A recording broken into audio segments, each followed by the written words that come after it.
Nangiti monitoring ay patpatumpal ti DMW Cordillera tapno may pasigurado ti kindatalgad dagiti Cordilleran amang manggad iti Midlle East. Kabayatan ti gubat iti nagbuotan ti Iran ken Israel. Nilukat mo ti Communications Center ti Rion para kadagiti marigatan ang makatawag kadagiti kapamilyada nga adda iti banlasiw taaw. Ada detalye Jessel K. Lapisar.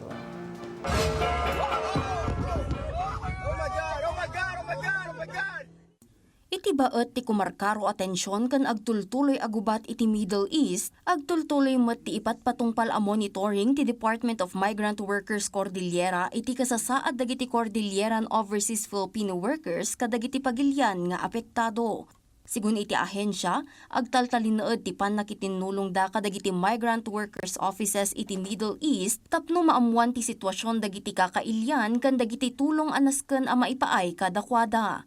Maibasar iti datos ti ahensya, iti 557 a documented Cordilleran OFW iti Midlle East, awan kadagito iti adda ijay Iran. Ngam awan ti kasiguraduan iti daytoy gaputa posible nga adda dagiti undocumented OFW iti lugar. Ang hirap malaman kung ilan ang apektado, lalo na't maraming mga Pinoy, maraming mga Filipinos ang umaalis ng bansa na walang dokumentos, no? So dahil maraming undocumented, hindi natin masabi kung ilan ang affected. Kinunana nga iti agdama awan pay dagiti nailista anadangran kan pimusay kadagiti documented Cordilleran OFW nga adda iti Midlle East. Itimot pan nakitinulong ti ahensya iti Department of Information and Communications Technology Cordillera na-activate ti Communications Center iti rehiyon tapno matulungan dagiti residente ti rehiyon ang makasarita dagiti pamilyada iti Midlle East.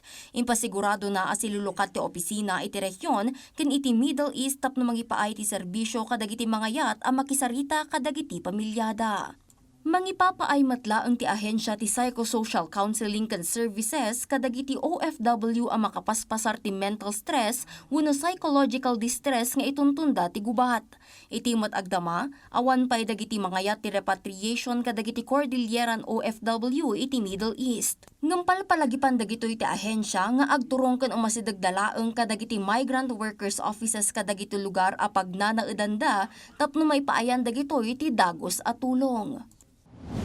We are very sorry that this is happening in the part of the world where our OFWs are, and this is something we cannot stop. But at the same time, we would like to say that your government is here. We're ready to assist anytime. Itimot pan nakisarita tayo kan ni Chris Ann Manuel manipod iti probinsya ti Abra nga adda ita ijay Dubai, kinunana nga agsubsublin iti normal ti sitwasyon ijay. Ngam adda latta ti buteng daga po iti mangmangagda nga panag-atake ken panagsinublat a panangipaputok iti missile.